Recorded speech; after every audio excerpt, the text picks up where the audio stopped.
Welcome to Shambhavi Spectrum. One mom is equal to all moms.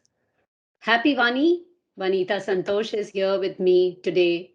And the subject that she's going to talk about, I personally don't have any idea about what the details of that are. I know that she's just making people happy.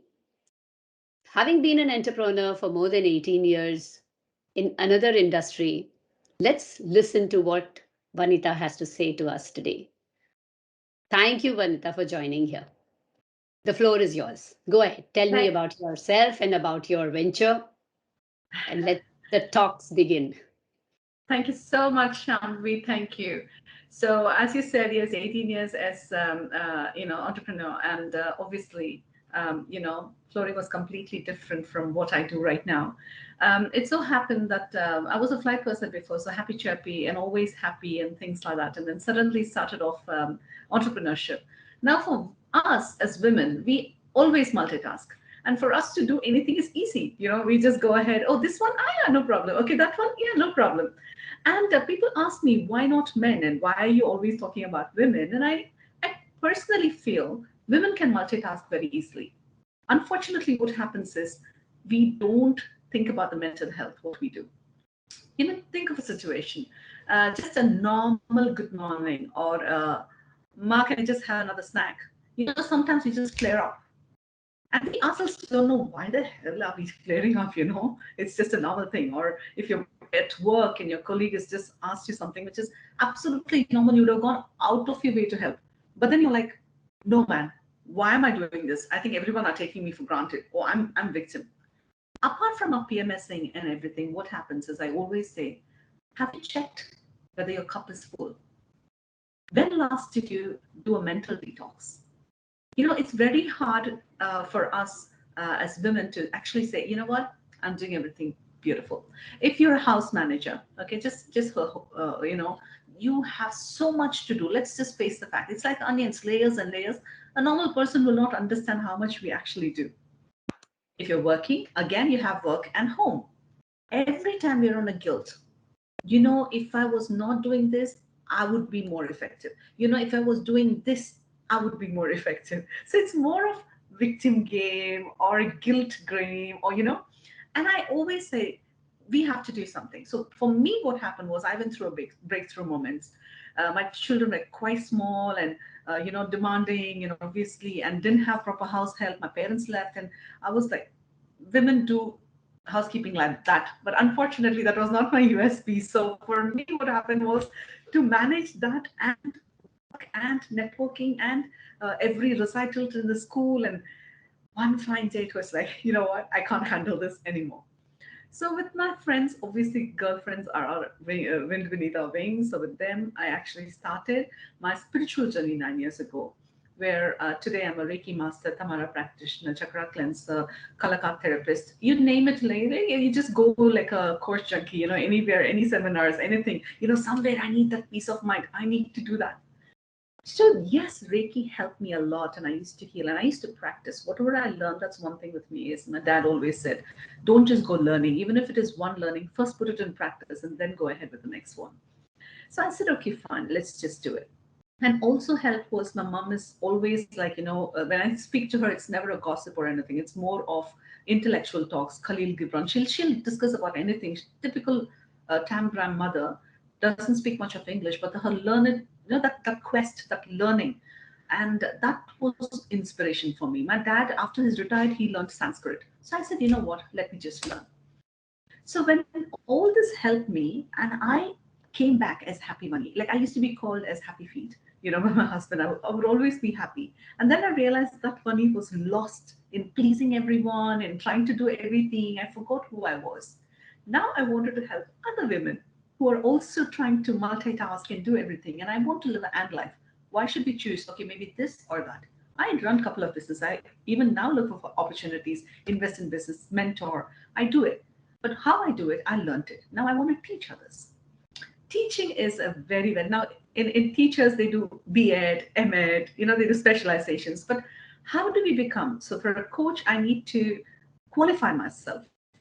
So So I went ahead and I joined an institute which is affiliated with Berkeley School of Happiness, California, and I got my certification as a certified happiness coach. Then I went and did a specialization in workplace happiness.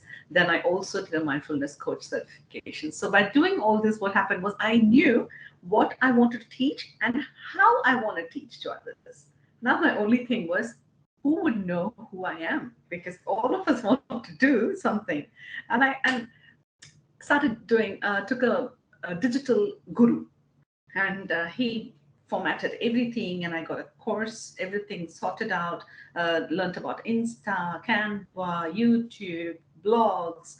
So I personally feel if you have a quest to learn and you want to better yourself, there's nothing more motivational than that is. Because when I started doing that, my happiness index went quite high. So then I realized, I think this is wonderful. So this again, it is all a life learning. What I learned, and I'm just sharing. So that's why Happy One is born. And I launched my first interactive workshop last week, and it was grand success. Everybody was so, you just feel so overwhelmed when you see your, sharing your knowledge, and the other person receives it and they appreciate what a difference it has actually made. And that is the USP I really, really, really love about this. So I'm so intrigued by your journey, and definitely I'm very interested. So let's start with one of the words which you used was guilt. Yeah, mostly we feel guilty that we are giving time to ourselves. Do you think that now, especially with the COVID stepping in the time that it did, we are more conscious of mind health in comparison to what we were, and we feel less guilty to say that I need my me time? Yes. See, why this has happened is very, very easily. The adapting of office was very, very good because people would go to office and they left the house and they had a defined workspace and they were doing everything. Suddenly, everyone have invaded your home. We home is somewhere you relax, but that's where the school is happening, the office is happening, co-working space it's become, and sudden feeling of overcrowding. It's you love the family. Please don't get me wrong. I love my family too. Yeah. How many times women have actually gone hidden in the toilet from the toddler just to get that me time? All I'm saying is me time needn't be something which is like, oh, I need to go out with my friends or I need to do by myself. What I started doing is even a 1 minute being in the present moment can actually boost you easily for 2 hours. So I started giving tips, how you can actually, like, let me just say, um, just activities, just sit down, doodle, scribble. There is no agenda to it. Just take a pen and a paper and doodle. And as you're doodling, after that, take some color pencils and be conscious that no two colors should be similar when you're coloring those doodle areas. So when you start concentrating on this, this doesn't need investment, this doesn't need coaching. It's just a paper, a rough paper, usable, just a blank sheet on the other side, and some pencils, color pencils from your kids. Keep them also engaged and do this. This can be a family activity. So what happens is at that point of time, you start living in present. Guilt, ego, anger, sadness, victimization, all this happens when someone is living either in the past and wondering, wish there was a pencil that I can erase and rewrite, or worried about the future. But the more we attune ourselves to learn to present, life just becomes beautiful. So I'm going to ask you two questions, and that is across two generations. One, I want to know that what are the things that you do same like what your mom did? Since it's a one mom is equal to all moms talk, what is the thing that you do which your mom did, and what is it that you don't do which your mom did? Very, very, very good question that you asked me. I come from a South Indian family. Yeah. For us, there is no space. Like, this is my defined space. Amma, you don't do this. Amma's there everywhere. You know, it's that's something which I'm gonna say which I don't do. Yeah. What I don't do is my mom, my child came and told me, what is the difference? He used to go to Indian school before. And then I think many of you know Sid, and now he goes to EIS. So I asked him, what is the difference? And he says, I love the school, both the schools, they're wonderful. The one thing which is different is name shame, you know? And that is something which I didn't even realize. And my mom would never actually name shame me in front of friends, but in front of siblings as well, she didn't have a thing to tell you off. But I realized even in sibling, you have a kind of a small ego. That I didn't realize. So now he says, anything which you want me to develop or construct, speak to me separately. Anything else is fine with everyone. So that's one thing which I've actually learned, that life still goes on, but people evolve. And when the new generation come in, their perception and their values are completely different from what values we have. So we need to adapt and grow up with them. And if they're conscious with certain things, live through their eyes, because their values are so important. And if they mean to us, we need to be flexible in modulating our values. So this is something, is a very, very big thing which I do. But when it comes to mom, it's still this triple drudge. So whatever she says, so I still live it. So we are I think the blend of the uh, old generation and the new generation. So what is one thing that I do which my mom does? Is my mom, again, as I told you, loves to learn.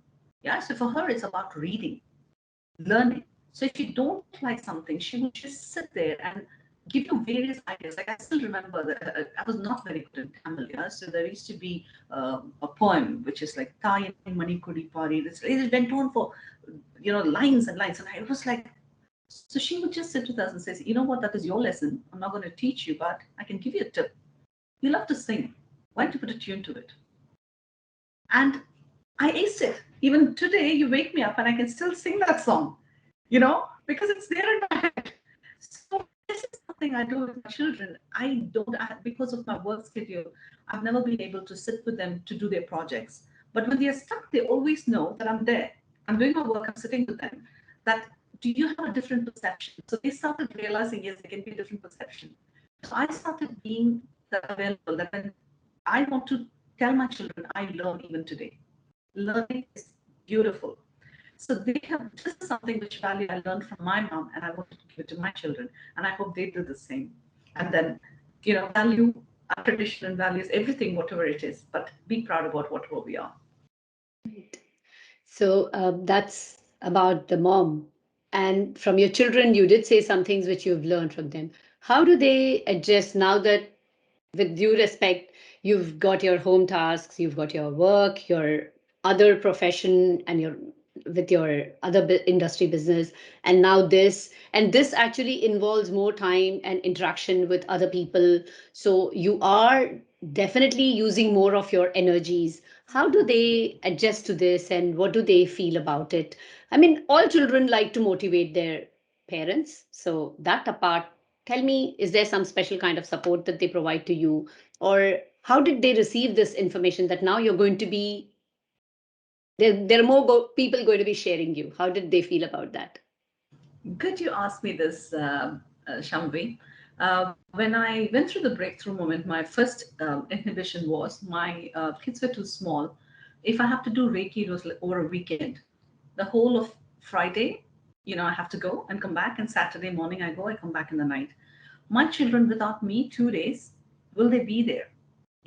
How are they going to adapt? But trust me, the first time when I went and came back, yes, they were still waiting outside. But later, they adapted. And my friends, they still fly with Emirates and they still have kids. And I realized children adapt. It is us who don't. I suddenly realized it's our belief, our inner belief, that makes us feel, oh, maybe I'm not doing it right, or maybe that guilt, maybe my child is missing out. No, it is beautifully done. What my children do, they know my time. Okay, if I'm going to be on call, okay, do you have a class today? They ask me in the evening. Okay, if you don't have class, okay, can we do this? Okay, if you have a class today, okay, is there anything I can do? They're more excited.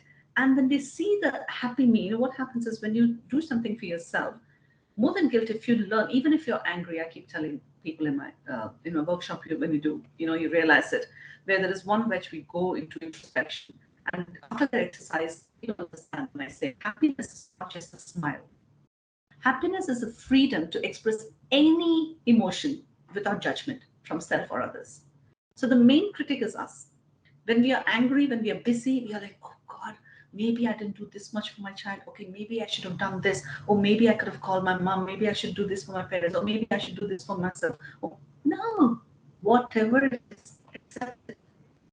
So the children, what happened? The moment they see you accepting, they accept. So today, the same children who I thought may stop me from my growth was my belief. In reality, they're fine, and they even encourage me even more. So it's been beautiful. So, just the last, from one mom is equal to all moms, what is your message for the dads? For the dads, I have a wonderful message for every dad. I want you to be the wind beneath your wife's wings. Okay? They always say behind a successful man, there is a woman. But if you are a husband, a father, it is a journey together. So you should be equally proud of your wife. If you think that you're so busy in the office and it means so much of value that you bring in the bread to the family, if your wife is still staying in the house, she's making sure that the oven is working. Okay, today I'm proud equally after so many years. The values, what I remember, yes, my dad has given me so much of memories and so much of principles in life. I really, really adore him. My mom was a housewife.